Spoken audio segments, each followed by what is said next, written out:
welcome back to my channel. Kali ini saya mau menyapa semua mami yang di luar sana atau ayahanda atau yang sedang berperan sebagai orang tua di luar sana. Semoga kalian semua sehat selalu ya. Saya doakan dimanapun kalian berada, semoga selalu dalam keadaan sehat. Nah, karena masa pandemi ini saya yakin kita sebagai orang tua harus benar-benar konsen ya teman-teman. Konsen kemana?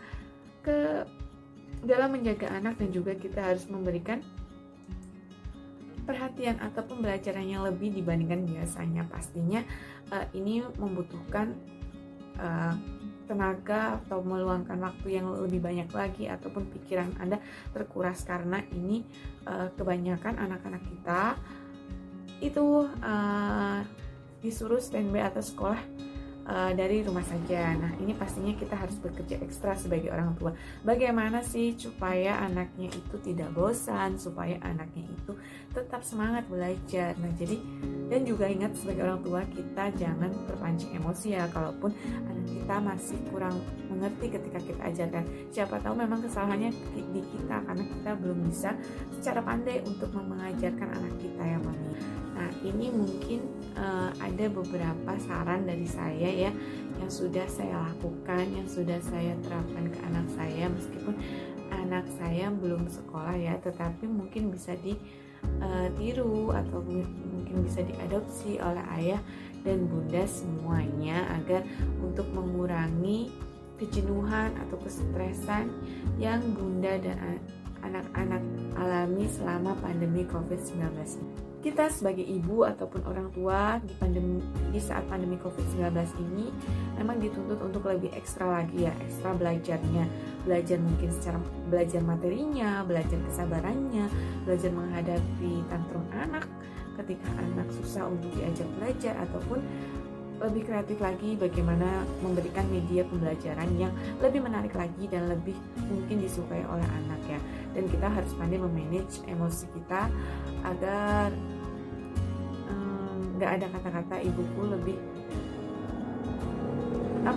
lebih menyeramkan ataupun ibuku lebih galak dibandingkan guruku. Tapi bun, ayahanda, saya sarankan mungkin lebih baik kita bersyukur ya. Semua mungkin ada hikmahnya, bisa sekarang nanti hikmahnya muncul ataupun di kemudian hari. Nah, saran saya lebih baik kita berdamai dengan keadaan, bagaimana kita membuat kondisi yang kondusif untuk belajar ya, agar anak kita juga nyaman dan juga ilmu yang didapatkan itu mudah diterima oleh anak kita. Karena ayah dan bunda sesungguhnya sebagai orang tua kita adalah yang utama dan pertama memberikan pendidikan kepada anak kita. Jadi perlu kita ingat lagi, perlu kita resapi lagi gitu.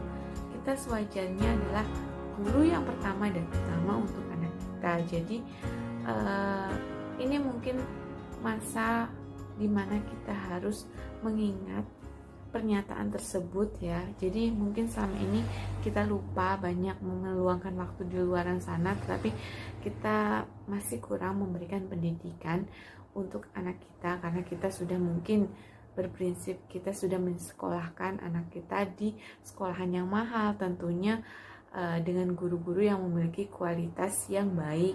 Tetapi pada umumnya, pada dasarnya pendidikan utama yang memberikan adalah kedua orang tua, dan itu merupakan kewajiban kita sebagai orang tua memberikan pendidikan yang pertama dan utama di rumah ya teman-teman.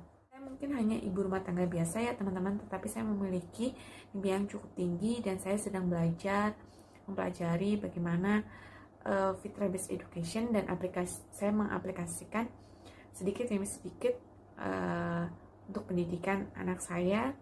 Dan pada akhirnya saya membagikan sedikit video ini untuk sharing, untuk bertukar informasi atau ilmu. Mungkin saya masih ada kekurangan ataupun bisa di copy paste untuk diaplikasikan untuk mendidik anak-anak atau ananda di luar sana yang bisa diaplikasikan oleh bunda dan ayah. Setelah ini, mami dan ayahanda mungkin bisa mengaplikasikan trik ataupun tips yang saya gunakan agar anak-anak tidak mengalami kebosanan ketika stay di rumah saja atau belajar dari rumah.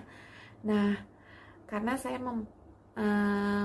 lebih mengutamakan praktek dibandingkan teori ya, karena sesungguhnya memberikan kebebasan atau praktek membiarkan anak benar-benar mengalami kegiatan di dunia nyata itu lebih mengasihkan ataupun bisa membuat anak-anak senang. Jika kalian semua suka dengan video ini, tolong like, komen, dan subscribe ya. Saya tunggu, dan jangan lupa bunyikan tombol loncengnya karena semua dukungan kalian sangat berarti untuk perkembangan channel YouTube Kontak Mimpi.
Beberapa trik yang bisa kita gunakan ya teman-teman ketika kita mengajari anak kita atau belajar dengan anak kita di rumah.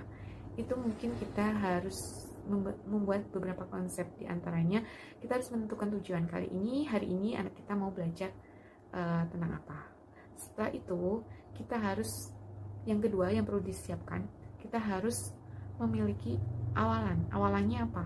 Misalnya hari ini kita mau belajar olahraga, lalu awalannya sebaiknya kita membuat suatu awalan yang kira-kira anak kita itu hobinya apa. Nah, kalau misalnya anak saya hobinya itu dia berlari. Nah, bagaimana kalau misalnya kita masukkan ke awalannya itu, ayo kita ajak jalan-jalan, ayo kita ajak lari-lari kecil atau olahraga kecil gitu. Nah, kemudian kita hubungkan apa sih pentingnya olahraga, apa sih pentingnya olahraga untuk kesehatan kita, apa manfaat olahraga. Nah, kalau misalnya orang tidak melakukan olahraga, apa efeknya? Nah, kita bisa memasukkan ke situ. Nah, selanjutnya kita bisa menggunakan alat peraga. Misalnya di sini kita memilih alat peraganya seperti tadi. Kita memilih alat peraganya itu bola. Dengan lari ke sana ke sini dengan menggunakan bola, mungkin itu akan menambah tingkat keceriaan atau kegembiraan anak. Karena apa? Ketika anak gembira, pastinya dia lebih mudah untuk menerima ilmu ataupun pembelajaran yang kita gunakan ya, yang kita akan berikan gitu. Jadi bagaimana kita membuat suasana itu seceria mungkin, segembira mungkin, sehingga anak tidak mengalami kebosanan ataupun kesetresan. Jadi ketika misalnya belajar kita marah-marah, nah belum juga ilmunya diterima, malah anak sudah stres terlebih dahulu. Nah itu mungkin harus kita evaluasi ya teman-teman. Jadi harus diatur ke tingkat kestresannya kita sebagai orang tua. Memiliki gaya belajar yang dari hari ke hari itu berbeda. Nah memang berat ya, ini kerjaan kita itu harus dituntut kreatif ya. Tapi ada untungnya juga ketika kita menyediakan atau memberikan variasi belajar yang berbeda. Mungkin hari ini olahraganya kita lari-lari, besok olahraganya kita trek jalan, kita jalan-jalan menikmati pemandangan alam atau menikmati sawah atau melihat burung. Nah terus besok apalagi beda lagi tiap harinya. Nah ini mungkin yang memaksa kita sebagai seorang orang tua harus lebih kreatif lagi menyediakan media ataupun variasi belajar ya, sehingga anak tuh tidak mengalami kejenuhan. Jadi mungkin PR kita mungkin berat, tapi percayalah, misalnya kita sekarang mengalami kesusahan ya, kesulitan, tetapi nanti akan ada hasilnya di kemudian hari teman-teman. Jadi tetap optimis dan semangat belajar menjadi lebih baik lagi, menjadi orang tua yang lebih baik lagi. Dan kita harus pandai mengatur, memanage emosi kita agar si anak belajarnya tetap gembira. Dan ketika anak gembira, lebih mudah untuk mendapatkan ilmu yang kita berikan. Tetap semangat ya teman-teman, Mama, Ayahanda, semuanya yang di luar sana. Semoga apa yang kita lakukan semoga bisa membuahkan hasil nantinya dan berkah dan barokah. Terima kasih. Nah, singkatnya teman-teman, setelah tadi melihat video beberapa trik yang saya lakukan, singkatnya, belajar Fitrah-Based Education untuk orang tua itu, orang tua adalah sebagai fasilitator untuk anak-anak.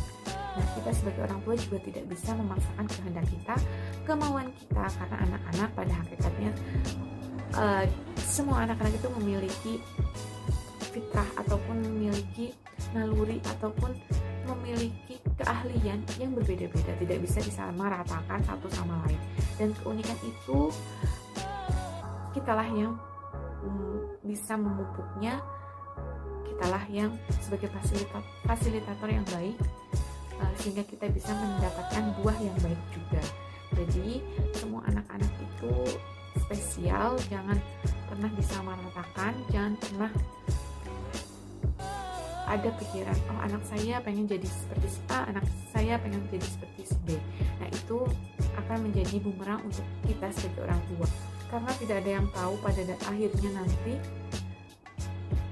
seorang anak ini akan menjadi apa. Yang penting bagi saya prinsipnya kita bisa menjadi fasilitator yang baik, dan anak kita memiliki alat yang baik juga. Dan juga ingat, pastinya anak kita meniru semua tingkah atau perbuatan orang tua. Jadi tetap selalu semangat untuk belajar, kita belajar menjadi lebih baik, karena tidak ada manusia yang sempurna.